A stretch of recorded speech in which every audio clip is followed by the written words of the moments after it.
नमस्कार, स्वागत है आपका हमारे चैनल में। आज की तारीख है 12 मार्च 2025। तो चलिए बात करते हैं आज के मुख्य समाचार में देश विदेश की बड़ी खबरों की, जो आपके लिए जानना है बहुत जरूरी। ईपीएफओ खाताधारकों के लिए काम की खबर, नियम में हुआ बदलाव। ईपीएफओ ने employ deposit linked insurance scheme में बदलाव किए हैं। इससे अब मृत्यु दावा दायर करना आसान होगा और बीमा भुगतान के साथ कवरेज में भी वृद्धि होगी। पहले अगर कोई ईपीएफ सदस्य 1 साल से पहले ही नौकरी के दौरान गुजर जाता था तो परिवार को ईडीएलई डेथ लाभ नहीं मिलता था, लेकिन अब ईपीएफ सदस्य की मृत्यु 1 साल से कम की सेवा अवधि में हो जाती है तो भी उनके परिवार को न्यूनतम 50,000 रुपए का बीमा लाभ मिलेगा। 1 करोड़ केंद्रीय कर्मचारियों और पेंशनर्स के लिए खुशखबरी। डीए बढ़ोतरी पर ऐलान संभव। केंद्र सरकार के कर्मचारी और पेंशन भोगियों को इस साल होली का बड़ा तोहफा मिल सकता है। केंद्र सरकार 14 मार्च के त्योहार से ठीक पहले महंगाई भत्ते, डीए और महंगाई राहत डीआर में बढ़ोतरी की घोषणा कर सकती है। इस बार डीए में 2% की बढ़ोतरी की उम्मीद है। महाकुंभ के दौरान गंगा नदी के पानी की गुणवत्ता को लेकर छिड़े विवाद के बीच केंद्र सरकार ने संसद में सीपीसीबी की नई रिपोर्ट पेश की है, जिसके मुताबिक प्रयागराज में हुए महाकुंभ के दौरान भी त्रिवेणी संगम पर गंगा का पानी नहाने लायक बिल्कुल उपयुक्त था। सरकार ने बताया कि गंगा नदी की सफाई के लिए राष्ट्रीय स्वच्छ गंगा मिशन के तहत 2022 से 2025 में कुल 7,421 करोड़ रुपए दिए गए हैं। साल का पहला चंद्र ग्रहण होली पर 14 मार्च को लगने वाला है। तो क्या होली पर लगेगा चंद्र ग्रहण? भारत समय अनुसार चंद्र ग्रहण का समय सुबह 9:27 से दोपहर 12:28 तक है। वहीं चंद्र ग्रहण पूरी तरह खत्म होने का समय होली की दोपहर 3:30 बजे तक होगा। ऐसे में चंद्र ग्रहण को भारत से नहीं देखा जा सकेगा, तो भारत में होली पर कोई सूतक नहीं लगेगा। अगली खबर में जाने कब होगा होलिका दहन, 13 या 14 मार्च। तो होलिका दहन को लेकर मिथिला एवं बनारस दोनों ही पंचांग में 13 मार्च गुरुवार को बताया गया है। फाल्गुन शुक्ल की पूर्णिमा 2 दिन 13 और 14 मार्च को है, परंतु होलिका दहन 13 मार्च को भद्रा समाप्ति के बाद रात्रि 11 बजे के बाद किया जाएगा और एक दिन बाद 15 मार्च को होली चैत्र कृष्ण प्रतिपदा शनिवार को होली खेली जाएगी। मौसम अपडेट। अगले 4 दिन भारी बारिश, आंधी और बर्फबारी का अलर्ट। पश्चिमी विक्षोभ की दस्तक। आईएमडी ने चक्रवात संबंधी चेतावनी जारी की है। दिल्ली एनसीआर में 14 मार्च को हल्की बारिश, फिर 15 मार्च से गर्मी के फिर से बढ़ने के आसार हैं। राजस्थान में भी 13 से 15 के बीच कहीं कहीं हल्की बारिश होने की संभावना है। पंजाब, सिक्किम, असम, अरुणाचल प्रदेश, हरियाणा और पश्चिमी उत्तर प्रदेश में गरज के साथ हल्की बारिश की संभावना है। साथ ही दक्षिण भारत में भी बारिश के आसार हैं, लेकिन उत्तर पश्चिम भारत, मध्य भारत, महाराष्ट्र, गुजरात और उत्तर प्रायद्वीपीय क्षेत्रों में अधिकतम तापमान 2 से 3 डिग्री बढ़ने की संभावना है। पीएम मोदी 2 दिवसीय यात्रा पर पहुंचे मॉरिशस। एयरपोर्ट पर सभी 34 मंत्रियों समते 200 दिग्गजों ने किया जोरदार स्वागत। यहां वह मॉरिशस के राष्ट्रीय दिवस समारोह में मेहमान होंगे। पीएम मोदी को मॉरिशस का सर्वोच्च सम्मान grand commander of order of the star देने की घोषणा की है। यह सम्मान पाने वाले पहले भारतीय पीएम। सोने चांदी के रेट में बड़ी गिरावट। सोने के दाम में 330 प्रति 10 ग्राम तो चांदी के रेट में 1,000 रुपए की गिरावट आई है। नई कीमतों के बाद 24 कैरेट सोने के रेट 4,76,140 रुपए और चांदी के दाम 9,800 पर ट्रेंड कर रहे हैं। किसानों के लिए बड़ी खुशखबरी। जो लोग प्रधानमंत्री किसान सम्मान निधि से छूट गए थे, अब उन्हें भी मिलेगा लाभ। मंत्री शिवराज सिंह चौहान बोले, अगर कोई छूट गया है तो उसे पीएम किसान सम्मान निधि में शामिल करवाने में मदद करें। हम आश्वासन देते हैं कि पहले की सभी किस्तों को भी भेज दिया जाएगा। अगली बड़ी खबर, मस्जिदों से हटेंगे लाउडस्पीकर। इस वक्त रमजान का पाक महीना चल रहा है। ऐसे में मस्जिद से तेज आवाज में लाउडस्पीकर बजने के खिलाफ आवाजें भी उठने लगी हैं। महाराष्ट्र विधानसभा के दौरान भी यह मुद्दा उठाया गया। इस पर सीएम देवेंद्र फडणवीस ने कहा है कि अवैध लाउडस्पीकरों को हटा दिया जाएगा और जो लोग शोर या प्रदूषण कर रहे हैं उनके खिलाफ सख्त कार्रवाई की जाएगी। दिल्ली में डीडीए का सस्ता घर खरीदने का मौका, 50,000 रुपये में हो जाएगी बुकिंग। डीडीए ने घरों की कीमतें 25% तक घटा दी है। श्रमिक आवास योजना और सबका घर आवास योजना के तहत ये फ्लैट्स टैक्सी ड्राइवरों, दिहाड़ी मजदूरों और आर्थिक रूप से कमजोर वर्गों यानी ईडब्ल्यूएस को दिए जा रहे हैं। ये घर पहले आओ पहले पाओ के आधार पर बेचे जा रहे हैं। डीडीए की यह योजना कम आय वर्ग के लोगों के लिए घर खरीदना आसान बनाने का बड़ा मौका है। स्क्रीन पर देखें जानकारी। खुशखबरी, योगी सरकार दे रही है रुपये 20,000 की मदद। उत्तर प्रदेश सरकार ने गरीब परिवारों की कन्याओं के विवाह के लिए विवाह अनुदान योजना को फिर से शुरू कर दिया है। इस योजना के तहत गरीब परिवारों को रुपये 20,000 का अनुदान प्रदान किया जाएगा। समाज कल्याण विभाग के निदेशक द्वारा जारी आदेश के अनुसार यह योजना पिछले 2 वर्षों से बंद थी, जिसे अब फिर से लागू किया गया है। अब पेमेंट करना पड़ेगा महंगा। देश में बड़ी संख्या में लोग कैशलेस लेन देन करते हैं। अभी तक इन लेन देन पर किसी तरह की फीस MDR यानी मर्चेंट डिस्काउंट रेट नहीं लगता था। ये वो चार्ज होता है जो दुकानदार अपने बैंक को डिजिटल पेमेंट प्रोसेस करने पर देते हैं।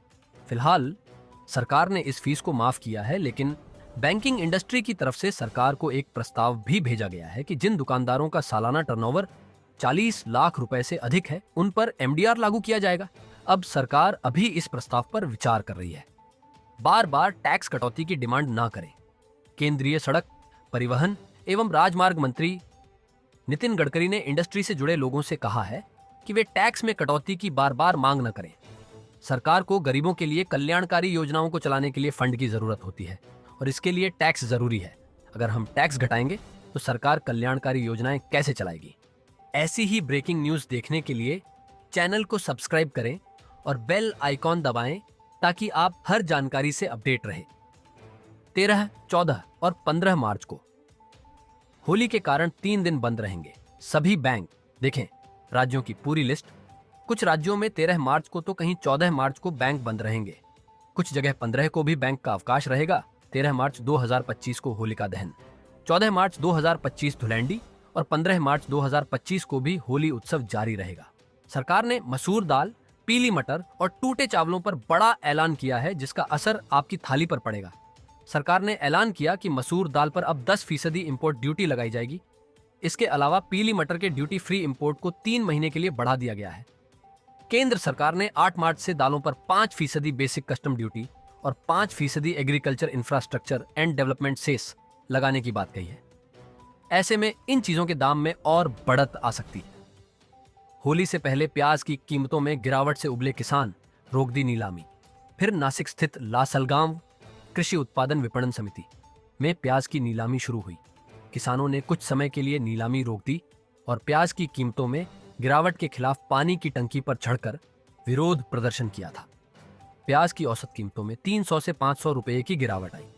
किसानों ने प्याज पर लगाए गए 20% निर्यात शुल्क को हटाने की मांग की। शेयर बाजार में और भी दर्दनाक हो सकती है गिरावट। एक्सपर्ट ने कहा 2016 जैसी मंदी।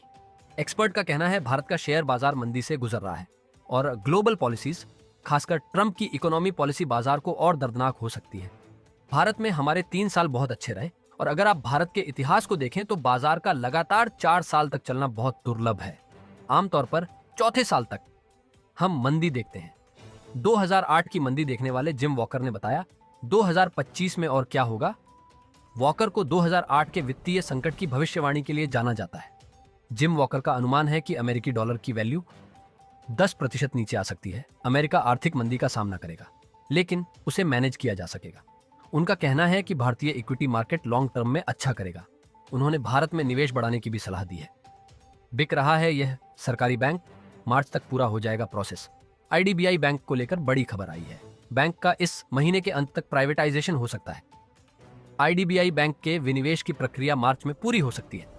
सरकार ने अगले वित्त वर्ष की पहली छमाही तक IDBI लेन देन को पूरा करने का टारगेट रखा है।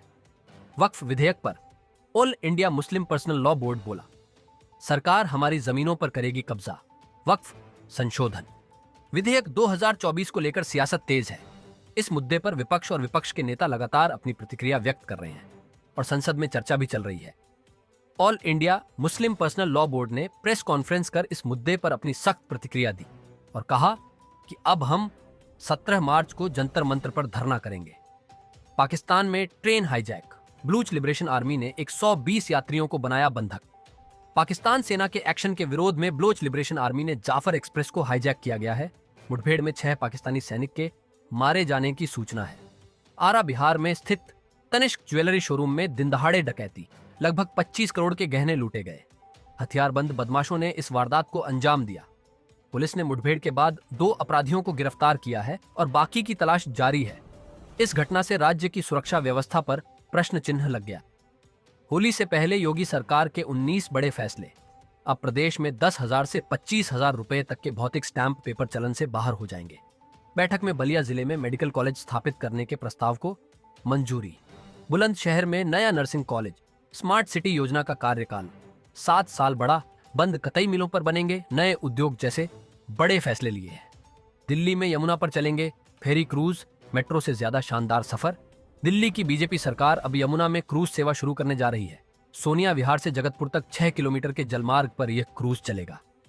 ये नावें 20 से 30 यात्रियों के बैठने की क्षमता वाली होंगी और 5 से 7 नॉट्स की रफ्तार से चलेंगी। भारत में अवैध रूप से रह रहे विदेशी नागरिकों पर कड़ी कार्रवाई की तैयारी। गृह मंत्री अमित शाह ने लोकसभा में इमिग्रेशन एंड फॉरेनर्स बिल 2025 पेश करने का ऐलान किया है, जिसके तहत भारत में अवैध रूप से रहने वाले विदेशी नागरिकों के खिलाफ सख्त कानूनी कदम उठाए जाएंगे। फर्जी पासपोर्ट या दस्तावेजों के साथ भारत में प्रवेश करने पर 5 साल तक की सजा, 5 लाख रुपए तक का जुर्माना या दोनों की सजा हो सकती है। एक साथ 3 माह की राशि 7,500 रुपए बैंक खाते में पहुंचने से महिलाओं के होली व रमजान की खुशी में इजाफा। महिलाओं को हेमंत सरकार ने कर दिया खुश। सरकार ने डीबीटी के माध्यम से जनवरी, फरवरी व मार्च की राशि महिलाओं के बैंक खाते में भेजी है, जिसका इंतजार महिलाएं बेसब्री से कर रही थीं। बिहार में एनडीए शुरू कर सकती है महिला सम्मान योजना, जुलाई में घोषणा संभव। सूत्रों के अनुसार योजना की राशि और इसके लिए जरूरी मानदंडों को लेकर विचार चल रहा है। बिहार सरकार की कोशिश है कि चुनाव से पहले महिलाओं के बैंक खातों में राशि पहुंचने लगे। बता दें कि बिहार में इस साल के अंत में विधानसभा चुनाव होने वाले हैं। महाराष्ट्र सरकार का वार्षिक बजट पेश। मुख्यमंत्री लाड़की बहन योजना के लिए अजित पवार 36,000 करोड़ रुपए का प्रावधान किया।